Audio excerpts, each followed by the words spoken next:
Welcome to another episode of China Update, where I provide you guys with the most up-to-date political, economic and geostrategic analysis on the world's number 2 economy. My name is Tony. Let's jump in.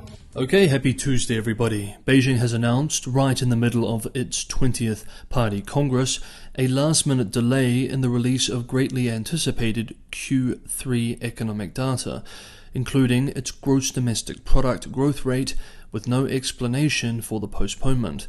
The official numbers, which are normally timely, were originally set to be published on Tuesday. Today, they were also expected to be quite poor. Economists polled by Bloomberg, for example, had forecast GDP growth of 3.3% year-on-year in the third quarter, compared with a 5.5% full-year growth target that was already the lowest in 3 decades. Perhaps due to the anticipated underwhelming nature of the economic data, the decision was made to avoid publication during such a sensitive time this week. However, the problem with this assumption is that every man and his dog knew the data was going to be unflattering well in advance, yet the decision to postpone the data was made at the last minute. This makes our more speculative instincts suspect that the official numbers may have been much worse than the already low expectations of senior officials in Beijing. Some commentators warn that we should not jump to conclusions, however. Quote, "It's likely about the noise that could come from these statistics. With the 20th Party Congress in session, it could give a mixed message or incorrect signal to markets and make things volatile." End quote. UK-based Japanese-owned Financial Times points out that another announcement too appears to be orchestrated to correspond with the Congress. The biggest state-run Chinese banks said they had increased lending by 22% to $1.3 trillion in the first 9 months of this year. The 9.52 trillion RMB in new loans, the outlet writes, indicates that state groups, quote, were being directed to support the country's economy, battered by coronavirus pandemic lockdowns and a property market crisis. Most of the new cash has been directed towards Xi's favored industries, including manufacturing, infrastructure, and technology and innovation sectors. End quote. 4 of the big banks also disclosed at least a 25% boost in funding for so-called green loans, or lending for clean energy projects, in the first 3 quarters. State-backed financial groups have also been urged to cut loan and mortgage interest rates as Beijing tries to shore up economic growth. But despite the injection of banking credit, China's state lenders have been unable to significantly improve business sentiment.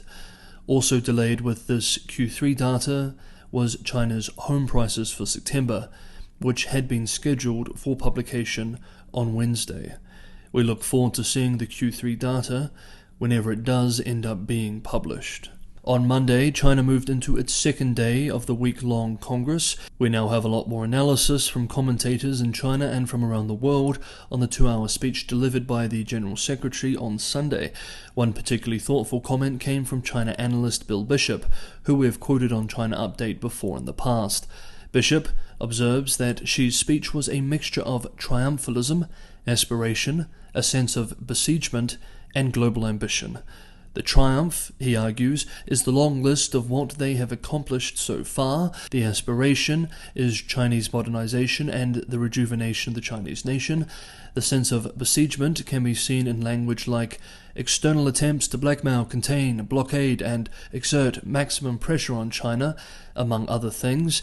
And the global ambition can be seen in statements like, quote, "We will continue to work hard to build China into a great modern socialist country that leads the world in terms of composite national strength and international influence by the middle of the century." End quote.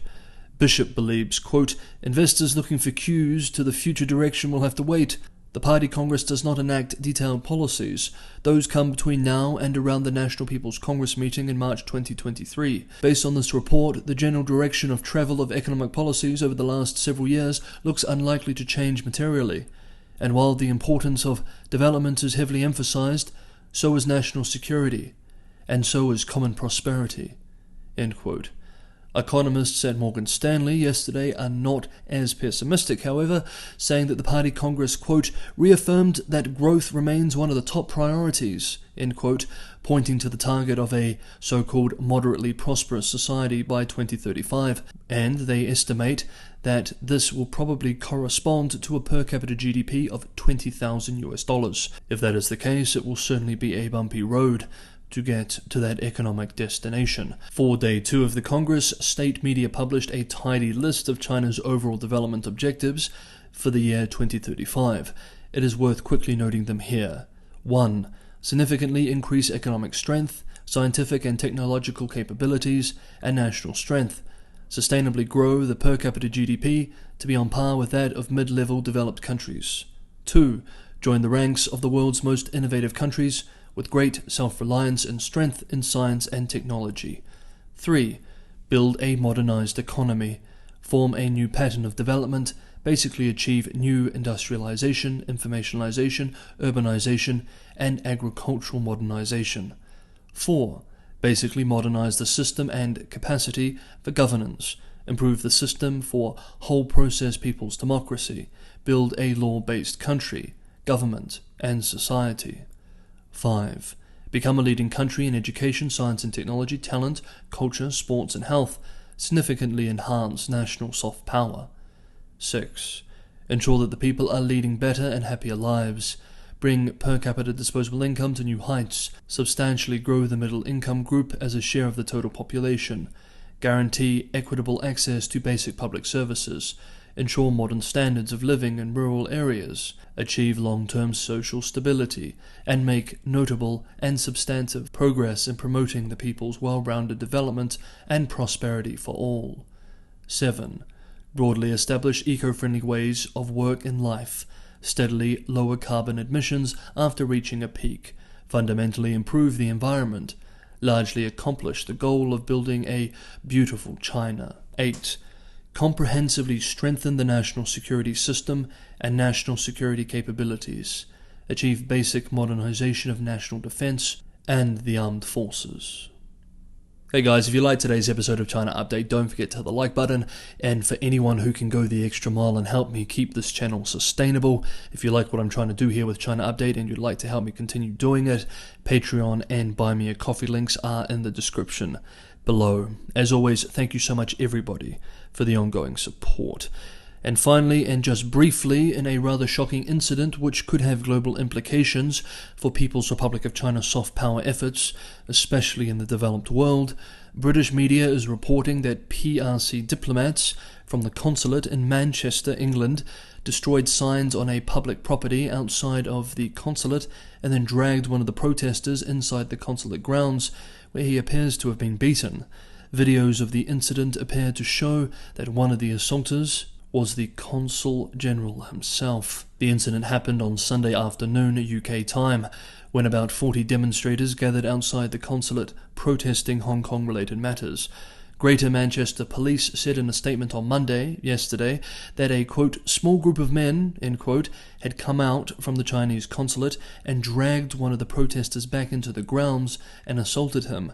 Police then stepped into the consulate grounds and removed the protester, who ended up spending a night in hospital. The police spokesperson said that it had opened an investigation into the incident and was liaising with, quote, national policing and diplomatic partners, end quote.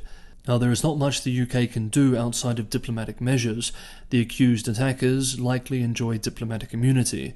But frankly, if initial descriptions of the incident are accurate, then it by itself has already done deep reputational damage to China at a time when China is already suffering from a poor global image in the West and Asia especially. Though the incident may win praise with some of China's domestic audience, to a global audience, the incident's ultimate cost could end up being unnecessarily high.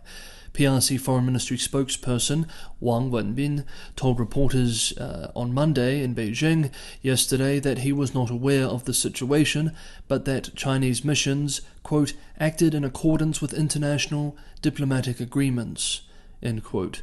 Some commentators with long memories have pointed out that this has happened before in England, with the last time being back during the Cultural Revolution. Okay, that is today's episode of China Update. Thank you so much, everybody, for watching. I will see you all tomorrow.